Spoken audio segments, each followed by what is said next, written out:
We start things off with breaking news. Firefighters are still battling this huge 3-alarm building fire. This is in Auburn. This is footage here that you're looking at from Sky King, and you can see smoke and flames bursting out of this building.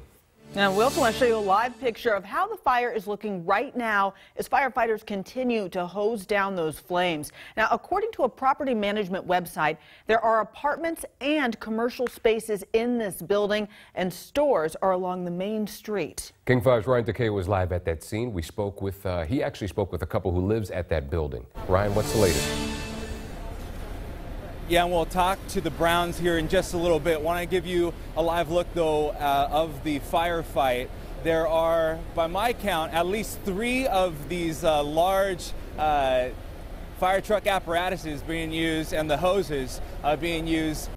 The hoses have, the fire trucks have at least 2 of the hoses, and there are also folks on the ground, firefighters from all over this area over at the Heritage Apartments. The flames have been going here for the last couple of hours. I want to walk you over here. We'll introduce you to Elizabeth. Sorry for jumping in. Elizabeth, you were just telling me that you live here at the Heritage Apartments. I live here for about 5 months. What happened? They said there was a fire and it started inside the dryer, the washing room, where it started on the dryer, right? Yes. It started on the dryer.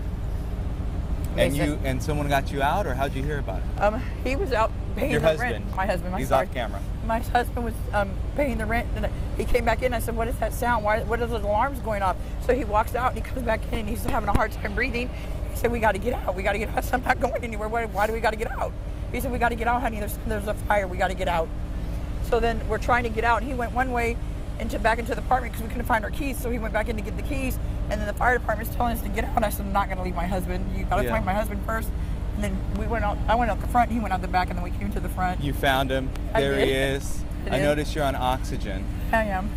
How are you doing physically? I'm okay. Before this, I'm sick. I'm dying. I'm dying. They didn't tell me I have long to live, and I'm dying, and I got to go through this now. You're dying of? I'm dying. I have pulmonary hypertension and an enlarged heart. And then I got this.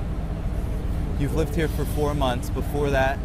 Before that, we were homeless because we were living somewhere for 10.5 years, and they told us we had 20 days to vacate because it got sold. The building got sold, so we didn't have anywhere to go. We were staying with some people that we thought were our friends, but it wasn't very much so.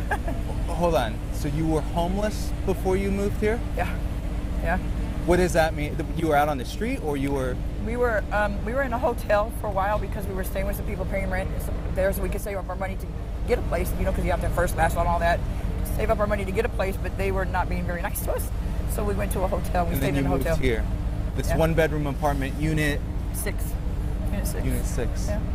What do you need? I mean, I know you need a place to stay, but how can people help you? You know, I need a miracle. People are going to be watching this right now, and they're going to say, "I want to help Elizabeth." I just need somewhere to go, put my head at night. I just need a home. That's all I need. I just need a home so me and my husband can rest. I'm sick. I don't need this right now. This is too much. You said there are oxygen tanks inside. Yeah. I told him. I said there's oxygen tanks in my apartment. He said, what did they say? I heard one of them go off or something. Yeah. But I let him know I have oxygen tanks in there. They just brought it last week. And I got this. But that's okay because I'm still here. You have each other. You've been married for? Almost 20 years, 19 years. Your husband, Lasavia. Am I saying that right? Yeah. Lasavia Brown. Well, I see you have a heart necklace. I do.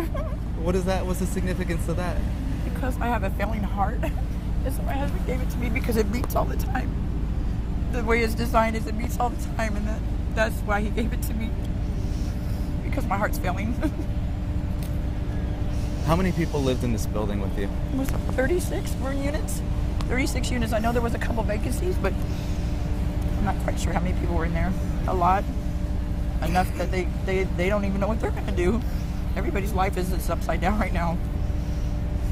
It sucks. It sucks. That's an understatement. Yeah, you're right. It is.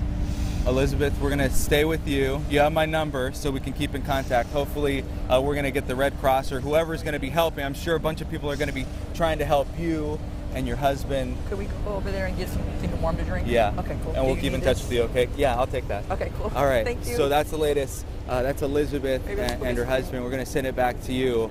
Just a crazy story here as the firefighters continue to battle this fire. All right, Ryan, thank you for bringing us that story. And I know there's a lot of other stories like hers that we're going to be tracking for you throughout the evening. Stay with us. More coverage on that fire coming up.